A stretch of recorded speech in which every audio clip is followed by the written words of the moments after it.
Wondering how to fall completely in love with the people and things that surround you at home? I've spent the last 15 years studying how and where families thrive and what relational and house characteristics ignite us with that homey feeling. On this podcast, we uncover how our brains process the people we live with and the houses we live in so we can confidently create our homes to be wonder-filled connection magnets. Ready to give up the decision fatigue, comparison hives, overwhelm ulcers, and confusion chaos? You are in the right place. I'm your host, Carly Thornock. Welcome to Becoming Home. What's up, homies? I'm so glad you're here, and I am especially glad to have Christine Bailey here with us today. Welcome, Christine, to the podcast. Thank you, Carly. This is so much fun. Thanks for having me today. This is so much fun. So you guys, Christine does the organic farm on Instagram, right? And in real life. I mean, this is not an Instagram farm. This is an actual farm, but we can. This is a real farm, real life farm. Into her life on the Kindred Farm. And also you can follow her on Instagram on Organic-Stine. Am I saying this right? Organic-Stine. Okay. You got it. It's short for Christine. I totally thought that was so cute. And the stuff that she's doing is incredible. She just wrote a book. It's called, I have to read you the whole entire title to it because I love it so much. The Kindred Life, Stories and Recipes to Cultivate a Life of Organic Connection. Is that not what we all want? That's what we all want. I love it. And then she also has the Kindred Life podcast. So Christine is all about the Kindred Life, living a life of connection. And you guys all know that that is why we're here too, because we want lives of connection. We want our homes to be this center of connection. And when that extends out into our farms and our homesteads, and especially to each other, some real magic happens. So Christine, anything you want to fill in? Yes, ma'am. What gaps do you need to fill in that I missed? No, I think that's perfect. Thank you for that intro. My book is The Kindred Life that released last spring. And then most recently, I have a weekly podcast, the Kindred Life podcast. And yeah, my desire is just truly to connect people back to their creator, to the land beneath their feet, wherever that may be. And to community and to life around the table. And that's really everything that I'm trying to do with the Kindred Life. And so great. Yeah, I also homeschool 2 daughters that are 9 and 12. So I do that as well, in addition to being an author and a podcaster. So my husband's a private chef. So we work together in all of that. So we're always bringing together like culinary and the farming and gathering people in a beautiful way. So yeah, that's what we do. Okay, tell me a little bit about what it's like to homeschool girls. I have 3 little boys. They're 9, 7, and 6. And it is chaos on a daily basis in like the best Yes. way. But like at church, sometimes I see families that have just all girls. They're sitting in front of me in the pews and they just are like cute little curly heads that are still. And I look over, my kids' bare feet are like up in my hair. I'm like, what are you doing? So I just want to know, what's it like homeschooling girls? That's hilarious. Well, my youngest is the age of your oldest. So I have a 12, almost 13-year-old. And she's typical, like oldest child. Like she could literally run our farm. Like it's insane. But I mean, I think they're really in public, more like controlled, but I mean, our house is totally crazy. I mean, they're always like making crazy jokes. They're jumping off things. They're, all the things. I'm like, I don't have to have boys because my girls bring enough spunk and all of that to our lives. So yeah, it's really fun. I love it. And they, we're raising them to really be close friends with each other. And I love the benefits that homeschool gives us, just that they can be, like the Kindred Life is not just something I wrote about. That is how we live our lives. And, having that deep rootedness in our home is one of the most important things to me and my husband. So that's just how we're raising them to be. Yeah. How do we do that? How do we live a kindred life? And what does that look like in your house and extend it outside to your outdoor house, your outdoor home? Yeah, that's a really good question. I mean, as far as, to me, the kindred life is just a deeply connected life. It's a life that's connected, like I said, to community, to wherever you live, where, if that's the city or suburbia or the country. It's not just for people that live on farms or live on land. This is a way of life. And a life that welcomes people in. So I think it starts in our homes and that rootedness within our family unit making sure that we're not building a life that's so chaotic and busy that we're always going, and we don't have time. We don't have that time to slow down, really connect with each other, and just sit and look at each other face to face. I think in the times we're living in right now, that is just becoming sadly so rare. And that even just family members are not having that time, and we're shuttling our kids 8 million places, and there's never time to even sit down for a meal. So this is how we've been created to live since the beginning of time. I mean, people are meant to share meals together and have time to talk and like really go deep in connection in relationships. So I do believe that starts like in our homes first, and then kind of going the next level out, inviting people in. And I think a lot of us get really crippled by perfection and wanting it to be a performance to invite people into our homes. And so And this is like anti-performance. This is just about like messy, beautiful connection. That's how we gather people in our homes. It's like, come on in, grab a knife, grab a cutting board, like let's do this together, rather than like open the door and there's this like huge spread on the table and everything's perfect. And there's, that's not, I don't think that's the way of Kindred. I think it's more messy than that. Um, I so would not being agree afraid with to that. invite people in. Yeah. So how do you do your kindred dinners? Which So sound like that's totally amazing. different. Okay, okay. So let's talk about a kindred dinner, Yeah. regular kindred dinner, and then a kindred dinner, Yes. the event. What would be the differences? Yeah, so I think Kindred in our homes is very just casual. Like I just explained, it's inviting people in to get their hands dirty with us. But then we do these Kindred dinners seasonally on the farm, and we've been doing them for 7 years now, I believe. And then before that, we lived in Dallas, Texas, and we did farm dinners in the city. So that's where we started. But here on our land, of course, it's just next level. I mean, we're sitting at one long table. We've had up to 150 people at one table, and it goes all the way down the middle of our pasture. And they're like, 30 feet away from the produce fields or from the bee hives, and we're like carving honeycomb onto their sourdough bread. And it's just a really beautiful, like visceral experience.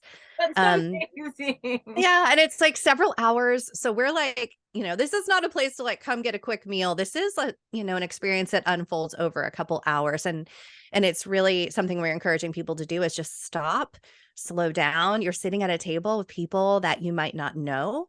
So it's a communal experience. Mhm. And I think that can be uncomfortable for people at first because we're just not used to that. But every single time, it is unbelievable. It is unbelievable the connections that people make.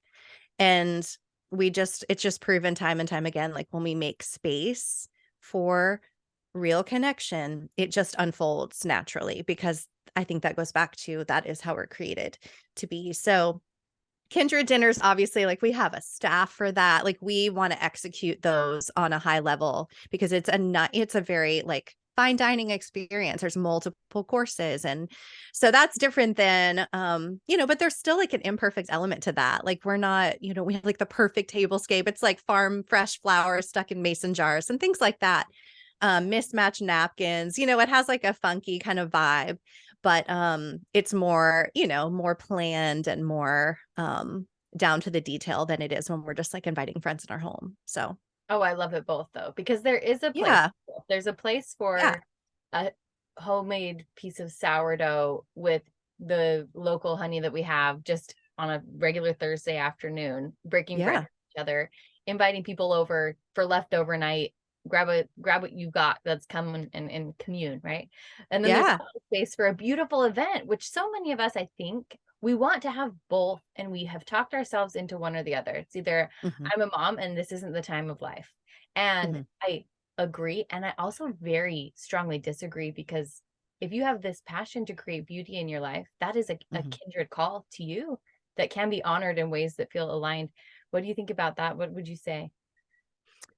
Yeah, I agree. I think that we do need both. And we recognize it's such a privilege when people choose to come to our farm, and that is a special experience for them. So we don't take that lightly. Like we take that very seriously, that someone would choose to like step foot on our land for a special experience. And we want to prepare a place for them. And everyone that comes here, we have prepared a lot for them to care, because that is really special. But yeah, like you said, like we don't need to let it hold us back from just having those like casual nights with friends where it's like, I love that, where it's like, okay, what do you have in your fridge? What do you just bring over whatever you have and we'll pull it together and we're all in the kitchen together. I mean, that's how we cook with our friends, and it is very messy but so fun when you finally sit down at the table and you're like, we all contributed to this. And it's not even like a recipe or anything. It's just so random. But the connection that comes out of that is so beautiful. And like our kids are there with us, and it's very just, there's a feeling of belonging, I think. So yeah. Mm, So I would agree with what you said. I love that. Okay, I have a question for you. So what do you feel like we have in common or kindred with nature and with each other? What's this kindred thread? You said rooted a couple of times. You've said Yeah. connection. What do you feel like is the thread that leads us all Mhm. together?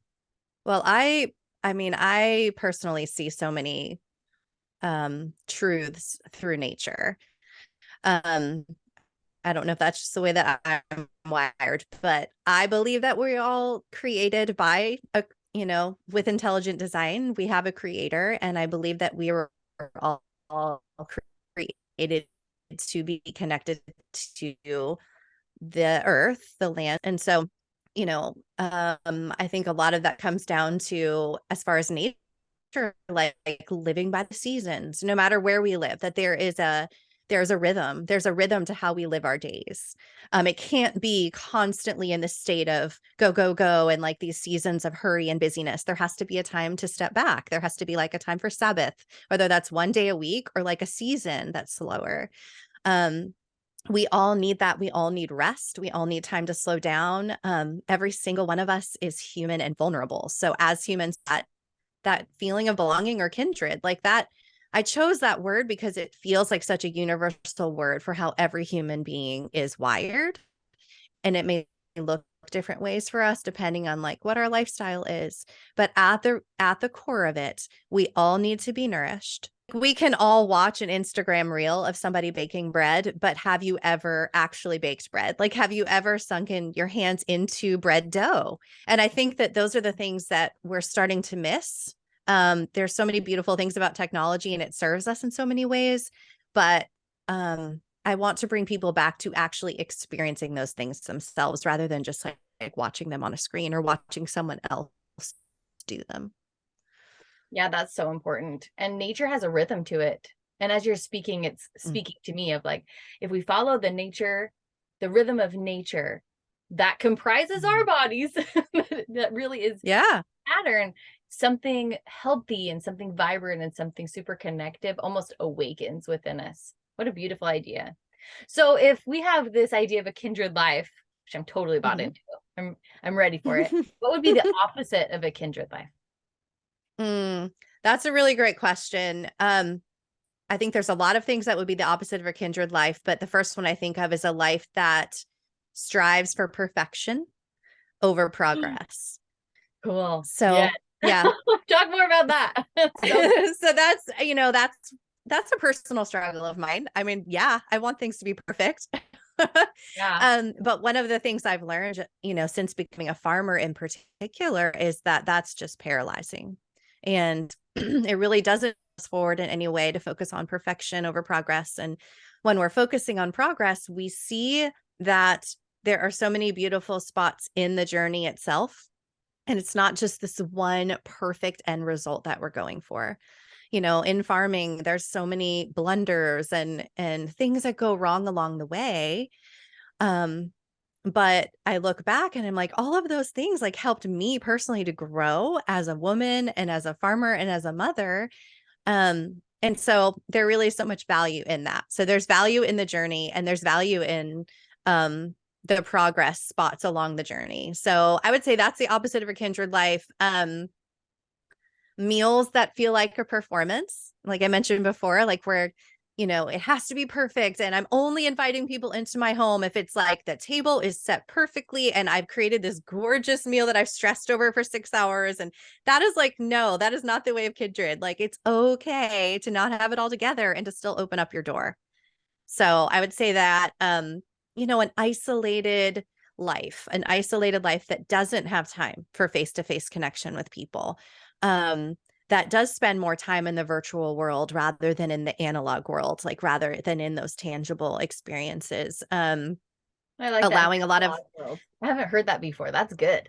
yeah, I love that. I love like analog versus digital because like I said, there's so many good things about digital. I mean, hello, we're using Zoom and Right. we're, we love computers and like our phones and things like that. But I just don't think it can ever fully replace Oh no.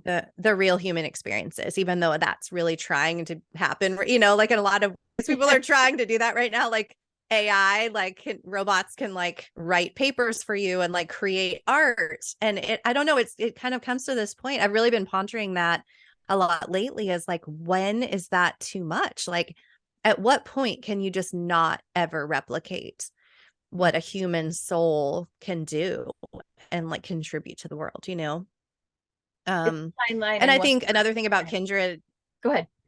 yeah, yeah, no, I was just going to say the other thing I was thinking about that's kind of not the opposite of the Kindred life is, and this is something that I have to remind myself of, is getting stuck by making excuses rather than taking action and taking those small steps forward. And I think that's, easy for all of us to be like, oh yeah, I'd love to have a farm someday, or I'd love to do this one day, or quit my job and do this like dream. But many of us get paralyzed and don't ever just take the first step forward because it seems like, too daunting. And there's so many excuses of like, why, you can't do that right now. So a lot of what I wrote about in the Kindred Life book was just trying to inspire people to take those small steps forward and to take the risk and to do the uncomfortable thing that moves you forward. And that's because that's been my own journey. That's not something I love to do, but I have seen the beauty that has come from that. So, Yeah, man, for me, the one next thing is almost the most uncomfortable part. To dream big is yeah. so awesome and to be like, yeah, I'm going in these directions. It's gonna be great. Yeah. 10 years, just you wait. And Yeah. then the answer is, so wake up 10 minutes earlier today. And it's like, I don't know about that. Yeah. I don't know. Exactly. I don't think I can do that. And that's why that's why people don't ever move forward, because it's like those small steps are the hardest. Like people want to go from A to Z, but there's like B, C, D, E, F, G, like so many in between, right? Yeah, so I understand. I mean, I feel that so hard. So I understand, and that's what I'm hoping to like just share my experience and what I'm learning along the way that will hopefully help someone else. What have you noticed is like the biggest result from leaning into this Kindred life? Do you have you mentioned before that you were into music, you've gone to college, you've studied business. Yeah. What was there a big shift in leaning into the Kindred life, or were you always on this Kindred path and it's unfolded gradually? What was your journey?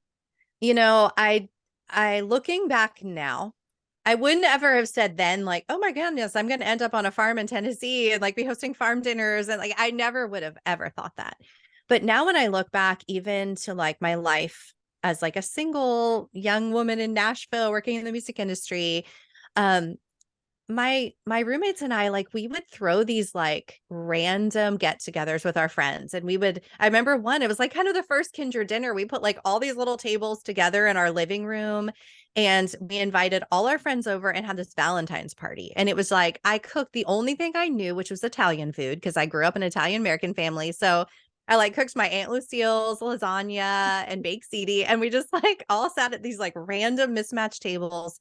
And it was one of the most memorable nights ever. And, then I met Steven, and we had so many commonalities and like what we loved to do with our time and with our lives. And so that really brought it to this beautiful next level when we got together. And then in living in Dallas, in the city, after I met him, I moved to Dallas, and we just both were like looking for beauty. Like, how could we find the natural beauty in the city? And then we started seeking out local farmers and visiting local farms ourselves. And that's kind of how that journey started to unfold. So even back, in a tiny little condo in the middle of Dallas, we were like, it was like random, like floor to ceiling mirrors and like red carpet. It was not at all our style, but we still invited people in. Like we did, like we invited people in from all different stages of life. And that's just been, so yeah, I would say looking back on the journey, it has been part of it from the beginning. It's just kind of changed in the way that it's looked. And I feel like here on the farm, we're able to do, it's kind of like a culmination of this whole journey that's led us here. And just to have the blessing of like so much space and land to do even more and to gather people in a different way. But not giving up those like small, really intimate gatherings, which have been there since the beginning. So it's inspiring on lots of levels. That's so great. thank you. All right. So I have seen that you record your podcast sometimes in your greenhouse, Yes. which is awesome. I'm in my travel trailer right now. I record in my shipping container at our ranch all the time and out amongst the different quiet places that are dry that I can find as well. Oh, fun.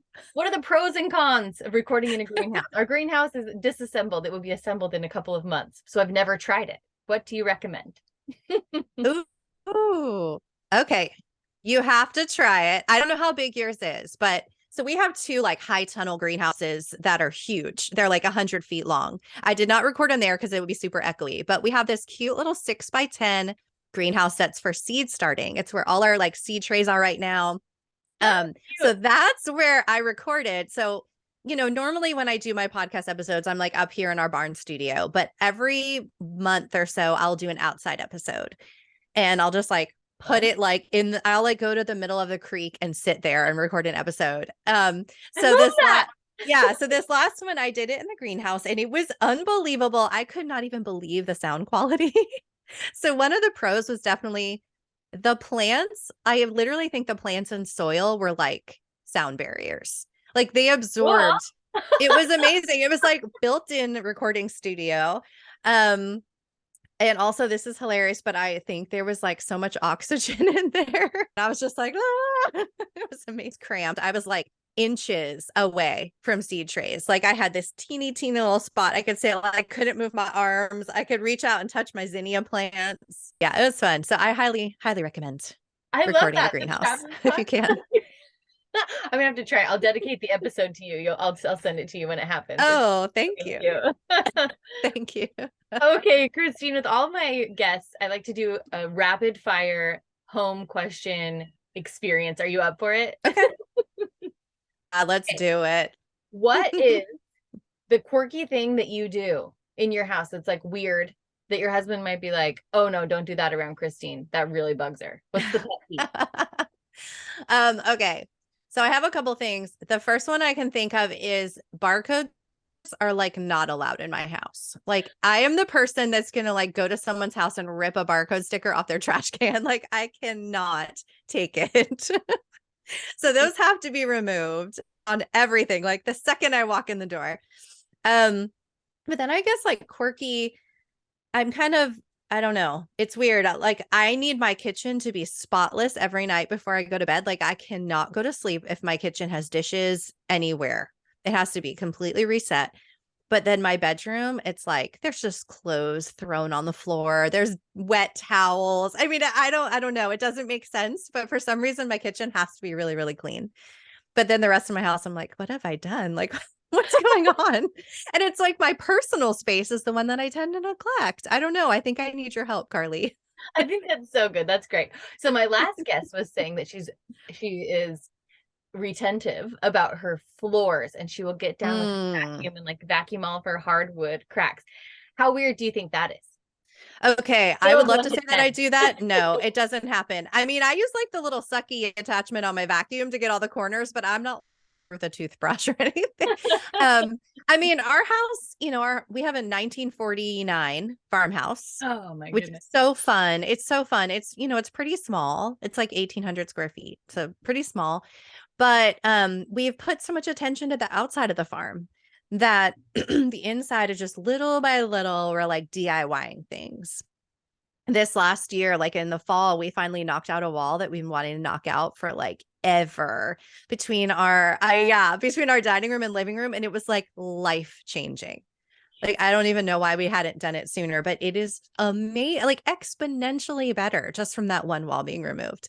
And it just like feels so much more open. You can see the outside, is has been brought in, and there's so much more light. And so, yeah. But the quirks, I can't think of any other quirky things I do, but definitely the barcodes, they've got to go. That's so awesome. Yeah. I appreciate that. Except for when you get things at the stores where they put the barcodes on the glass.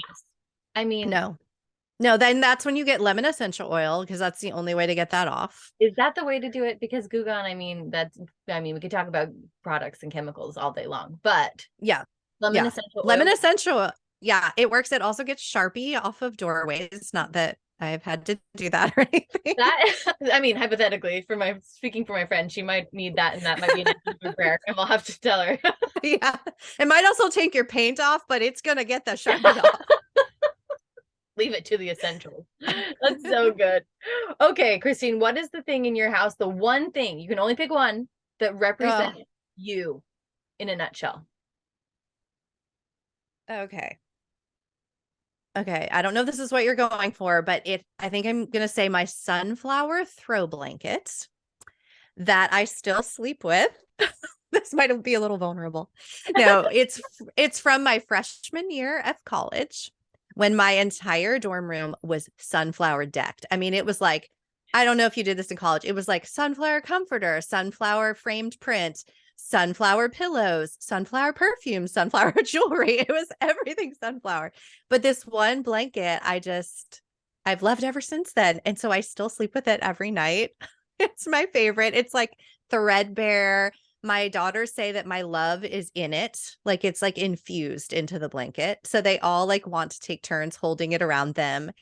And then it just reminds me of like, I've always loved flowers. Like, I never knew I would be a flower farmer, but I don't know. That's just always been part of me in some way. And now it's so cool that I actually grow like hundreds of feet of sunflowers every year.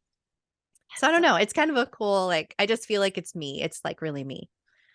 And it doesn't like go with anything in my house. It's like not even like a modern design. It's like the 90s, like, what do you call those throw blankets? Like the woven ones. I totally know exactly. You know what I mean? I had an Anakin Skywalker one, and I was always jealous of it. I know exactly the ones that you're talking about. That's amazing. So I don't care. Yeah. So I don't care that it doesn't really match anything. I love it so much. In my world, we call that the thing you love, love, love, and every room has to have one.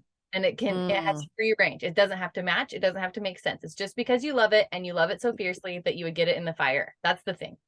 Oh, I would grab that for sure. Yes. Okay. Okay. Now this is the preference section. So I'm going to give you two choices, and you just have to spit out your preference, or you can make up a third one if it comes to you. Okay. You ready? Okay. Yes. Toilet paper, over or under? Oh, definitely over. Definitely over. For sure, over. And get that barcode off of there. Toothpaste, do you squeeze from the top or from the bottom, or just squeeze it in the middle? Top. Yeah. Do you use a dishwasher for your dishes? Do you towel dry them or drip dry them? I use a dishwasher, but I also hand wash large items, and then they drip dry on like a little drying thingy, like the like pads, like the drying pads. Yes. Awesome. Do you tuck your bed sheets in at the bottom? Oh, yes, definitely. Must happen. I cannot stand bed sheets like when your feet are going on the bottom. That is not okay. And on your top sheet on your bed, are you a top sheet pattern in so that when you fold it back, it's to this room? Ooh. Or are you like a pull the sheet tight so that the pattern is up when you pull it tight without the fold over? Okay. I would love to say that I'm the person that does it upside down so that when you fold it back is the pattern. I know that's probably the right way to do it. I do not do that. Like, I barely even use like a flat sheet. And my girls do not use flat sheets. They hate them because they feel like their legs get all tangled in it. But we do use one, but I do like the pattern is up. And then when you fold it back, then it's like the back. I don't know. It's kind of weird. No, love it. That's actually how I do it. And I don't have top sheets on my kids' beds because they have bunk beds, and I want to. Oh no, that's the worst. Anyway. That's the worst. That's the worst, right? Yes. Do you do your own laundry, or does your family do laundry all together? Okay, this is awesome. My 12-year-old does our laundry. I love And that. we have trained her to do that. And that's like her. So she doesn't do like a daily chore. So my younger daughter empties the dishwasher and she's chosen to do a short daily chore. Whereas my older daughter would rather do like a one time a week long chore. So that was her choice. And so she loves like more the slow, methodical thing. So she loves it. Like she does all our laundry. She puts theirs away. She like just puts ours on our bed and I hang it up. I hang my husband and my laundry up, but it's amazing. So every Monday she does all that. And Yes. I like literally hate doing laundry. So I am so happy to have her do that for us. Children are such blessings. That's I know. Do you use bar soap or gel soap? Gel soap. My husband likes bar soap, but I don't use that in the shower. No, I don't Gel like soap. it. And do you vacuum or Yeah, sweep your hard floors? I vacuum. I even use like the little, the sucker attachment to like, sometimes I just vacuum most of the floor with that. It's probably not very efficient. But I feel like sweeping is just kind of moving it all around. And then you still have to use the vacuum to suck up the pile. Right. So, yeah. I think you have a Yeah. great point. And what's your absolute favorite chore? I actually love hand washing dishes. Mm. And we don't currently have chickens, but when we did, washing eggs was like my favorite. It was just, there's something I like about just standing at the sink. It's like warm, soapy water. It's very meditative. And I just like let my mind wander. And it's like a chore that I feel like I actually enjoy. And then there's from the fulfillment at the end when everything's clean and sparkly and, yeah. So I Mm. don't mind doing that, but I hate doing laundry. And now you I don't hate, have to. So and I what? don't have to. Yes. So blessed. That's amazing. Christine, thank you so much for being on the podcast today. It's been a privilege and a blessing, and I'm so grateful. You guys, you can find her Organic Steam at Instagram, Good. the Kindred Farm on Instagram, and you can buy her book, The Kindred Life. We have to say the tag of it. Stories and recipes to cultivate a life of organic connection. It's so good. Go buy that today. Any parting words? Any words of wisdom? Oh, goodness. I just think this is awesome. Thank you so much for this because I think it's so important that, yeah, like we put value in our homes, in the spaces that we're in and not neglect them. Like there's so much value in that. And having it doesn't have to be perfect, but just to have a space that feels like us that we can welcome people in, I think is so, so great. So, yeah, I love the work that you're doing too. Oh, thank Thanks you. for having me. Our pleasure. I'll speak for all of us listening. Our cumulative pleasure. Everybody out there, go make a huge mess. Invite somebody into your house and live the messy kindred life together. We'll talk to you soon.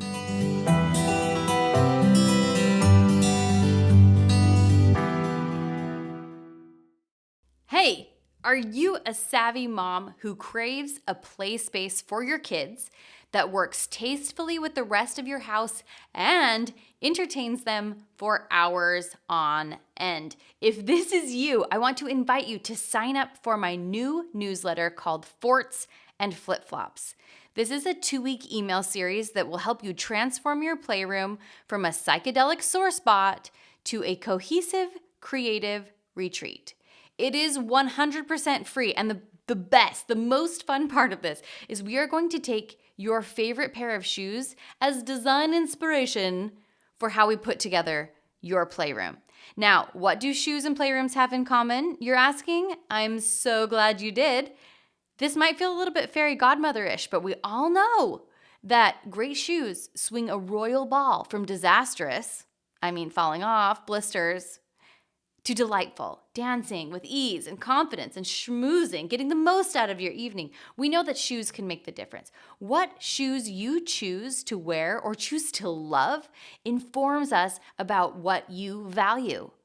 So we're going to get down to what you value based on your shoes. We're going to infuse those values into your playroom to create a place that's the perfect fit for you and your children. If this feels like it's right up your alley, you can grab your access to Forts and Flip-Flops on my website, www.carlythornock.com/epicplayroom. You're going to enter in your email, and over the next 2 weeks, you will experience a transformation that you've only dreamed of. See you there.